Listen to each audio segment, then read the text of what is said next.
Olá, estamos aqui mais uma vez, aí já entrando pela tarde, pelo iniciozinho de tarde, né, dessa terça-feira. Meu nome é Roberto Meirelles, para quem está entrando agora, e é com muito prazer que eu trago aqui a Patrícia Cotton, para encerrar com chave de ouro, né, como a gente diz, essa nossa live de lançamento do programa especial de Branding Digital para Moda, que está começando hoje e se estendendo aí por um período de 12 meses para assinantes, né, da área exclusiva. Muito feliz de estar aqui, está dando tudo super certo. Patrícia, obrigado por ter aceito o nosso convite, obrigado por estar conosco hoje. Estou passando a bola para você agora. Boa tarde a todos, é um prazer estar aqui. Roberto, te agradeço pela coragem. Quando você fez esse convite, te falei que dificilmente eu teria uma fala em tons pastéis, né? Porque eu sou uma outsider do mundo da moda e sou uma voyeur do mundo digital também, né? Tanto pessoal quanto profissionalmente, né? Não uso WhatsApp, não tenho Instagram, então no mínimo uma atitude de grande atrevimento da minha parte estar aqui falando sobre o futuro do futuro no contexto do setor de moda. Então, eu queria, antes de entrar no assunto propriamente dito, provocar um pouco o título da minha palestra, né? O futuro do futuro. Eu percebo um fetiche, assim, muito agudo, em tempos de incerteza, acho que proporcional a esse mundo de complexidade, ambiguidade, volatilidade que a gente tem navegado, muito inflamado pela pandemia, né? Então a gente percebe uma ansiedade e quase que um entusiasmo em falar do que será o novo normal. Eu acho que quando a gente entra nesse lugar, né, de fantasia de controle em relação ao que será o futuro, a gente perde espaço de possibilidade de criativa, né, desse futuro que, na verdade, vai ser construído agora, a partir das nossas atitudes individuais e coletivas. Então, eu acho que começar daí, né, é muito saudável, né, falar do futuro, não do ponto de vista da predição, da prescrição, que eu acho que pode trazer uma certa prepotência, ou até mesmo ingenuidade, mas entrar num campo de uma investigação mais profunda e mais rebelde, eu diria, né, sobre o que vai ser esse futuro. E aí, antes de entrar nisso também, eu queria fazer uma consideração sobre o espírito do tempo presente que a gente está vivendo, né? Tem uma palavra alemã que eu gosto muito, chamada Zeitgeist. Zeit significa tempo e Geist, fantasma. Por mais que a gente ache que tem escolhas individuais, a gente necessariamente é filho do tempo, né? A gente é impulsionado a agir, a pensar, a sentir, de acordo com o que o espírito do tempo nos diz, né? Que a gente deve fazer. Acho que um exemplo disso é esse evento está sendo filmado de nossas casas, né? A gente, mesmo que queira se reunir fisicamente, a gente precisa responder ao espírito do tempo que pede, nesse momento, recolhimento e introspecção, que eu acho muito saudável. Então, acho que esse espírito do tempo que a gente vive tem uma certa tirania da urgência. A gente percebe duas tendências muito fortes impactando a maneira como a gente vive, trabalha, né, que são as tendências do nowness, né, do imediatismo, da instantaneidade, e do newness, né, do amor pelo que é novo, né, e de alguma maneira isso é refletido nos reality shows, no crescimento dos reality shows, e nas próprias redes sociais que viraram uma espécie de reality show, né, de uns tempos para cá, né, a evasão de privacidade se instaurou como uma coisa naturalizada, glorificada, que de alguma maneira faz com que coletivamente, do ponto de vista de marca, negócio, individualmente, a gente fique buscando por uma relevância digital, que muitas vezes, em muitos casos, nos leva à irrelevância. Então, eu acho que esse espírito do tempo, ao mesmo tempo que é um convite de possibilidade criativa, né, para a gente pensar em que futuro a gente quer construir, ele também aponta para algumas tendências de apego a um passado que não vem dando muito certo, né, que nos trouxe ao que a gente está hoje. Então, um dado que me deixou muito impressionada foi que algumas semanas no sul da China, com a retomada, né, pós-quarentena, pós-controle da pandemia lá, em Guangzhou, a gente teve um fenômeno que eles chamaram de revenge buying, quer dizer, consumidores foram às lojas comprar produtos de luxo com uma fome proporcional a todo o tempo de recolhimento, sem consumir, como se aquilo fosse, de alguma maneira, curar a ferida do lockdown, né? Então, ao mesmo tempo que eu gostaria de acreditar num futuro de consumo mais consciente, a gente vê que no momento presente, nesse zeitgeist, a gente ainda tem uma fome, uma avidez pelo consumo muito potente, né, que nos influencia. E aí, né, assim, considerando que eu trabalho, né, com pensar ao contrário como um movimento de expansão de criatividade, inteligência e momentos de mudança, eu acredito em Upside Down Thinking como uma semente, não necessariamente natural ou confortável, mas muitas vezes dolorosa, mas útil, de certa forma, para a gente investigar as nossas possibilidades de uma maneira mais expansiva. Então, acho que falar do futuro olhando para trás, usando o retrovisor, pode trazer bons insights, né? Acho que um exemplo prático disso é que a gente está num momento em que, de alguma maneira, a gente está resgatando a ancestralidade, nos tornando nômades digitais, né? Antes de a gente se estabelecer em cidades, em vilarejos, em megalópolis, o homem sempre foi de um lugar para o outro buscando recursos para sobreviver, para viver com mais conforto, né, e segurança. E, de alguma maneira, a internet, a tecnologia está possibilitando que a gente retorne, né, para a origem da ancestralidade do nomadismo, né? Então, na medida em que eu estou conectada, eu posso trabalhar e viver de qualquer lugar, e esse apego ao CEP, né, onde você mora, onde você trabalha, cada vez mais é uma coisa démodé. Um outro ponto que eu acho que é interessante, né, que eu percebi, assim, emergindo em tempos de pandemia, foi uma valorização do artesanal, do local, né, uma fome para, de alguma maneira, preservar os pequenos negócios, que é uma coisa muito antiga, né? Antes das grandes marcas, das grandes empresas, a gente tinha o artesanal, a manufatura, como algo que regia, inclusive, a cultura, né? E hoje em dia é muito difícil você saber a origem das coisas, a alma das coisas. Você vai no aeroporto, né, de São Paulo, sei lá, Guarulhos, de Londres, de Nova York, as pessoas se vestem de maneiras, se expressam de formas muito pasteurizadas. Apesar da moda ter o desafio, eu acho, de expressão individual da nossa identidade, o que a gente percebe é que grandes marcas, grandes varejistas, de alguma maneira, pasteurizaram e tiraram a identidade do local. Então, eu percebo esse olhar do destino como origem, da gente olhar para trás como uma maneira de buscar insumos para esse futuro que está se construindo, revalorizando o que é orgânico, o que é artesanal, o que é natural, o que não é pasteurizado, o que tem a ver, de fato, com as estações climáticas, e não com, né, a Isa falou na palestra dela, das 8 coleções, né, que são muito mais uma demanda de consumo, né, criada, do que, de fato, alinhada às necessidades naturais que a gente tem, né, de se vestir, de se cobrir, de se proteger do frio, do calor, e por aí vai. Então, assim, o que eu acho é que, ao olhar para trás, a gente consegue ter algumas inspirações interessantes para esse futuro que a gente constrói hoje, já que somos a ponte entre o passado e o futuro, né? Eu acho que olhar para um mundo, né, e eu acho que a pandemia, a quarentena, de alguma maneira, estão nos ajudando a fazer isso, menos veloz, menos reativo, menos consumista, em que a gente valorize mais a qualidade em detrimento da quantidade, não só de produtos, de roupas, mas de conexões, né, de conversas, né, com mais presença, com mais conexão, com mais criatividade. É um caminho bem interessante, ao meu ver, e que, de alguma maneira, é bem rebelde e disruptivo à luz do que a gente vem vivendo, né, nesse mundo de ultra-aceleração, de uma certa pornografia da performance, que fez a gente correr tanto sem pensar com mais qualidade e profundidade em relação à direção. Né? Eu acho que a velocidade, ela, de alguma maneira, se sobrepôs a essa reflexão que eu convido vocês a fazerem.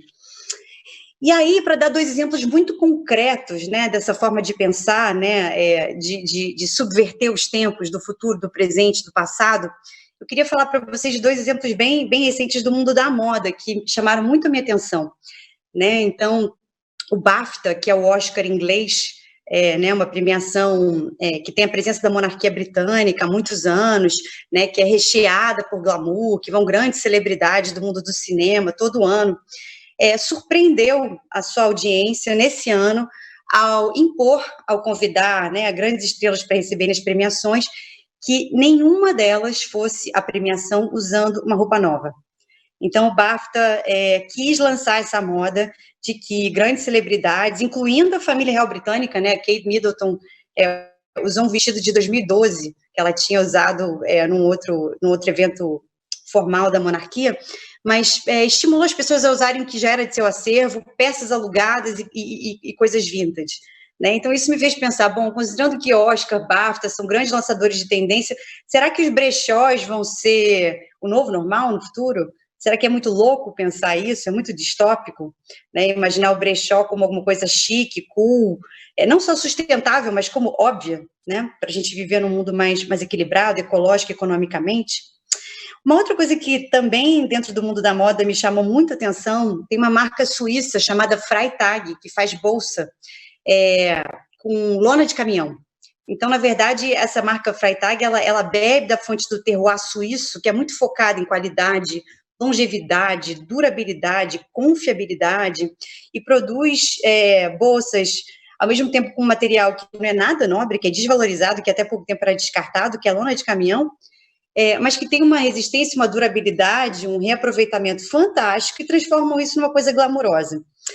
E a Freytag, com esse DNA, com essa essência, lançou recentemente uma iniciativa que eu achei muito legal, chamada Swap, Sweep Without Any Payments. Então, eles fizeram uma espécie de aplicativo inspirado pelo Tinder, né? Então, beberam nesse zeitgeist, nesse espírito do tempo do match, para que você, que enjoou da sua bolsa, troque com uma outra pessoa que também tem enjoado da bolsa dela, né? Então, você usa, né, a comunidade da marca, dos seus fãs, dos seus consumidores de produto, para oxigenar e para seguir promovendo trocas sem dinheiro. Eu achei fantástico uma marca capitalista suíça, com produtos caríssimos, ter essa iniciativa, né? Então, acho que esse é um pouco do tom que eu gostaria de dar aqui para a nossa conversa, né? Que, de alguma maneira, olhar para trás, olhar para uma época em que as coisas eram feitas para durar, sejam produtos, sejam relações,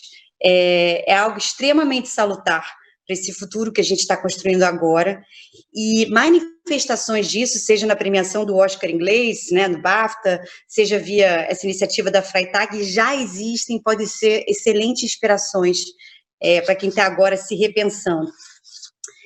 E aí eu queria fazer uma última consideração em relação a esse momento presente, né? Um amigo meu que eu espero estar aqui me assistindo me perguntou recentemente se eu estava aproveitando a crise para me reinventar. Eu fiquei muito incomodada com a pergunta, embora ele não saiba, porque eu fiquei me cobrando, né? Será que eu tenho que me reinventar? E eu acho que as grandes crises econômicas, agora a gente está vivendo uma crise sanitária sem precedentes, né? A gente está vivendo um ano ao mesmo tempo histórico e histérico, coletivamente, simultaneamente. Eu acho que o clichê da crise é a gente enxergar isso como uma oportunidade de mudança. Embora eu trabalhe com mudança, seja fã do processo de transformação pessoal, organizacional, coletivo, eu acho que a crise também é um momento muito saudável para que a gente teste a estratégia, considerando que a estratégia é algo que você deve pensar em longo prazo, né? Não necessariamente é um momento de reinvenção. A crise pode ser um momento de aprofundamento do que você já acreditava, de ganho de consistência, de refinamento, de desenvolvimento de musculatura. Então, eu acho que no momento aqui eu vi a participação dos espectadores com várias perguntas em relação ao que fazer, como fazer, plataformas digitais.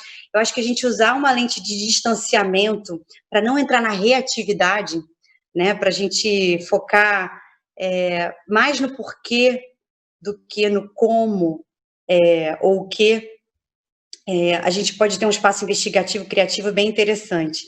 E por último, Roberto, antes da gente entrar aqui no bate-papo, eu tenho uma dica, né, assim, bem, não sei se antipática ou atrevida, mas, assim, eu recomendo fortemente que quem nos assiste aqui duvide de tudo que foi dito, né, por mim, pelos outros palestrantes. Eu acho que colocar a dúvida num lugar mais nobre do que o suposto saber, não aceitar as verdades como verdades absolutas, mas sim como meias verdades, como pontos de partida para um processo de investigação mais profundo, é um espaço que esse momento de recolhimento, de pausa universal, nos oferta. Então, eu torço para que a gente aproveite isso e, na dúvida, pense o contrário. Ou não. Muito bom, Patrícia. Eu vou repetir aqui o que eu já comentei outras vezes. É muito bom te ouvir. Eu já tive muitas oportunidades, espero ter muitas ainda, porque eu acho que você traz muito o sentido da crítica, né, como referência, né, a atitude crítica. E em todas as etapas aí do desenvolvimento, da evolução do Instituto Rio Moda, a gente também sempre valorizou muito a crítica, né? Por isso, o modelo educacional que a gente vem adotando como referência é um modelo menos da suposta transmissão, né, e muito mais da construção coletiva, né, onde, em função das contribuições que a gente recebe pelo caminho, com muita frequência a gente não sabe direito ao certo onde vai dar, né, mas a gente entende que pode ser naquela direção, né, que pode ser naquela direção. Então, eu super te agradeço por estar confirmando mais uma vez aí um entendimento de mundo que a gente também compartilha, né? Então, obrigado. Né? Tem umas perguntas aqui que eu queria passar para você. Eu fiz algumas também, mas eu tenho algumas perguntas da nossa plateia, e uma delas feita pela Ana Lavaquial, já que você trabalha tanto com o sentido de pensar ao contrário, pensar de cabeça para baixo, né, olhar o outro lado, e nesse mundo em que a gente vive, é um mundo em que a gente vive, portanto a gente consome, né? O consumo vem muito atrelado, né, à existência nesse mundo físico em que a gente está inserido hoje. Ela questiona se o não comprar, né, seria o pensar ao contrário do consumidor, né? Nossa, é uma ótima pergunta, Ana. Eu acho que o não comprar é o extremo do consumismo, é o extremo oposto do consumismo. Então, respondendo objetivamente, sim. Mas só para botar um pouco de pimenta, sim e não. Eu acho que uma visão mais sofisticada, assim, upside down do consumismo que a gente tem hoje, né, que é certamente crítico, destrutivo e nocivo, é entender que ter o suficiente é o máximo. É ter uma visão essencialista do comprar. Não é o comprar porque eu preciso entrar numa moda ditada por outrem, porque comprar é uma suposta necessidade ou desejo, mas comprar com um nível de compreensão do que é fundamental, do que eu realmente preciso, entender que não comprar o que eu não preciso é uma atitude sofisticada, construída, não é natural. A gente é bombardeado para fazer o contrário, para consumir mais e mais e mais e mais e mais, né? Para enxergar a vida, aliás, como um processo de consumo, né? Numa ascensão. E eu acho que decrescer traz uma liberdade absurda, decrescer no consumo, decrescer, viver do seu tamanho. Então, eu acho que essa seria a minha resposta. Não comprar uma versão bem radical, não sei se ela é possível ou viável, né? Mas eu acho que comprar com sofisticação, com compreensão do que é essencial, é um caminho do meio que eu recomendaria. Patrícia, você sabe que meu filho ficou um tempo na Holanda fazendo intercâmbio, e ele voltou da Holanda com esse discurso. Aliás, lá ele já estava trabalhando de outra forma, né? E veio com essa ideia de suficiência, né? Pai, meu quarto tem 10 metros quadrados, eu tenho uma porta de armário, uma mesa e uma cama, mas isso é suficiente, né? Assim, e de fato, né? Assim, quanto que a gente se encarrega aí ao longo da vida de pendurar tantas coisas em torno da gente, né? Que muitas vezes é muito mais um impulso de fora para dentro, desconectado com a própria identidade, né? Um sujeito que escreve muito bem sobre isso é o Newton Bonder, né? Naquele livro Ter ou Não Ter, Eis a Questão, eu super recomendo, o quanto que ele liga intimamente o consumo à construção social da identidade, né? Assim, e a decisão de não ter, né, é uma afirmativa, né? É alguma coisa que também diz para o mundo quem nós somos, né? Então, ter ou não ter, né? A gente se afirma a partir daí. Roberto, extrapolando um pouco esse exemplo do seu filho, se você me permite, eu acho que saindo um pouco da questão da suficiência da moda, das roupas, a gente pode perceber em muitos outros ramos, como hotelaria, por exemplo, essa tendência ao minimalismo, né? Então, tem um spa chamado Botanic Spa Hotel aqui em Campos do Jordão, perto de São Paulo, que trabalha na ideia do pós-luxo, né? Que ele é 100% calcado em design e gastronomia nacional, né? Ele tem poucos estímulos para que você consiga relaxar, ele usa horta orgânica para cozinhar, tem o Hotel Bem em Brasília, que é um desbunde para os sentidos, porque numa cidade tão montada, tão construída como Brasília, você entra num lugar que tem pouquíssimo estímulo, né, e que dá uma vontade de ficar lá para sempre, porque você realmente vivencia a ideia do que o menos, não só o menos é mais, que esse é o clichê, mas o menos é melhor, né? E finalmente tem o exemplo da School of Life também, que é uma escola contemporânea que ajuda as pessoas a viverem melhor, né? Porque fala que na escola você não aprende como amar, como se relacionar. Então, eles têm essa bandeira de ensinar como viver melhor no século XXI. E a School of Life começou a parcerizar com arquitetos renomados para fazer hotéis e espaços em que você vai exatamente para não consumir e para estar, né? Então, é o estar acima do ter.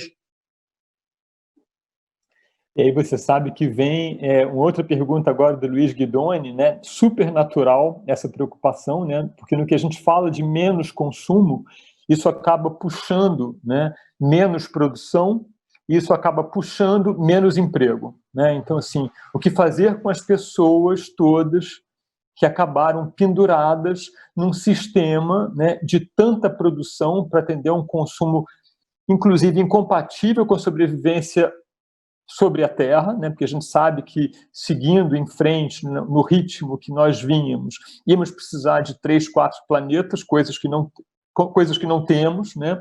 Então, como juntar essa desaceleração da produção, né, advinda de uma desaceleração do consumo, com a sobrevivência, né, da população que trabalha sobre a Terra? O que você acha disso? Essa é a pergunta do milhão. Se eu fosse o Elon Musk, eu falaria, vamos popular Marte, né? O que é absurdo, né? A gente destrói a Terra e aí muda de planeta, isso é uma loucura. Reproduzir um sistema falido, né, num lugar novo, não vai salvar ninguém, obviamente. E eu volto para respondê-lo, né, a minha fala de que o destino pode ser a origem, né? Então, eu acho que nesse cenário global de quebradeira das grandes empresas, de desemprego sem precedente, de deflação, de recessão, de depressão psíquica e econômica, olhar para a ancestralidade, para o microempreendedorismo, por exemplo, como um antídoto para o desemprego, pode ser um caminho interessante. Eu tenho visto isso aqui em São Paulo, né? Que tá, enfim, quando eu vou à feira, aos domingos, né, vestida de astronauta, eu vejo muita gente que está produzindo máscara em casa e vendendo, né? A faxineira do meu prédio tem uma comunidade, uma cooperativa de amigas que estão fazendo máscaras lindas, que eu comprei durante a quarentena, né? Comprei as máscaras contadas, eu não comprei em excesso não, mas só para ser coerente. Então, eu acho, respondendo que o microempreendedorismo, né, entender que certamente o modelo taylorista, fordista, né, trazido, né, da Revolução Industrial, não se sustenta nesse mundo novo, né? A inteligência artificial está trazendo, pela primeira vez, a substituição não só do trabalho braçal do homem, mas do trabalho intelectual do homem. Então, se durante a Revolução Industrial quem perdeu o trabalho era quem tinha pouca educação, quem vai perder o trabalho daqui a alguns anos são médicos oncologistas, advogados tributaristas, porque a inteligência artificial vai dominar. Então, a gente tem um chamado aí mais democrático, até do que há 2 séculos, para se reinventar, porque independentemente do seu nível de educação, você vai ser passível de ser substituído pela máquina e você terá alguma coisa que não pode ser copiada por ninguém, que é a sua criatividade. Então, é a minha aposta, né? Usar o que nos torna humanos para a gente voltar a ser humano. E não se comportar como máquina, né? Eu acho que, inclusive, lá no hot site, né, de acesso ao programa especial de branding digital para moda, a gente, inclusive, escreveu isso, né? Quer dizer, tudo que pode ser digitalizado, efetivamente, o será, né? E o que não pode se torna mais valioso. Então, eu acho que isso funciona muito como um convite, né? A gente descobrir o que o ser humano tem, né, que não pode ser digitalizado, né? E tudo bem, já ouviu falar de inteligência artificial, a gente sabe que ela é uma realidade, mas emoção artificial, eu acho que ainda não inventaram, né? Assim, e até onde eu sei também não estão por inventar. Te ouvindo agora de novo, me ocorreu muito enfim, me veio à memória uma palestra que eu assisti muitos anos atrás com o professor da Universidade da Flórida, onde ele trabalhava com uma metáfora para o mundo digital, randômico, e dizia que no mundo analógico, os objetivos estavam sempre visíveis, né, acima de montanhas, e todo mundo percorria os caminhos da montanha para chegar nos objetivos, mas com ele parado lá. E o mundo digital, os objetivos passam a estar abaixo da corredeira, né? Assim, a gente se move com muita velocidade, sabendo que ele deve estar mais ou menos por ali, mas sem muita certeza. Eu acho que o nosso desafio, Patrícia, é conviver com essa falta de certeza, né? E ainda assim conseguir a tranquilidade e a paz para se conectar consigo mesmo, né? E esse mergulho para dentro, às vezes é muito difícil, né? Muito pouca gente, né, consegue fazer, né? Isso aí, muito bom. Só para provocar sua fala, Roberta, a gente falou tanto de velocidade, soberana direção, né? Assim, mas a gente deve lembrar que o mundo segue a 60 minutos por hora. Uhum. Então, a gente tem uma aceleração artificial e talvez essa parada, né, assim, planetária é uma oportunidade para a gente lembrar disso. Uhum. Muito bom. Vamos acolhê-la, né? Vamos acolhê-la. Uhum. Patrícia, a gente está chegando aqui no finalzinho do nosso tempo, queria te agradecer mais uma vez, queria lembrar a todo mundo que está nos ouvindo que a Patrícia faz parte do grupo de palestrantes que está conosco no programa especial de Branding Digital para Moda ao longo de um ano, né? Uma observação que eu não sei se a gente fez até agora, mas a gente tem lá no ambiente do Hotmart, onde acontece o programa, um hall principal, que é uma sala de entrada onde tem assuntos diversos, e cada um dos palestrantes que esteve conosco hoje tem uma sala onde ele posta ao longo do tempo, né, uma série de conteúdos adicionais e que vão motivando discussões e dinâmica de perguntas e respostas para a gente ir construindo junto, né, alguma coisa que a gente agora não sabe direito onde vai dar, né, mas que a gente tem certeza de que vai ser alguma coisa muito preciosa, construída coletivamente, com muita verdade, né, em todas as etapas aí da relação. Patrícia, queria te devolver a palavra para a gente se despedir e dizer que depois que a gente encerrar, vai entrar um rapidíssimo intervalo e voltamos eu e Eduardo para uma surpresa para quem está nos assistindo, que está reservado agora para o final. Roberto, muito obrigada, foi um prazer e qualquer coisa não me fale. Então, um beijo para você e para todo mundo que nos assiste. Valeu. Obrigado, Patrícia. Valeu. Tchau, tchau. Tchau, tchau.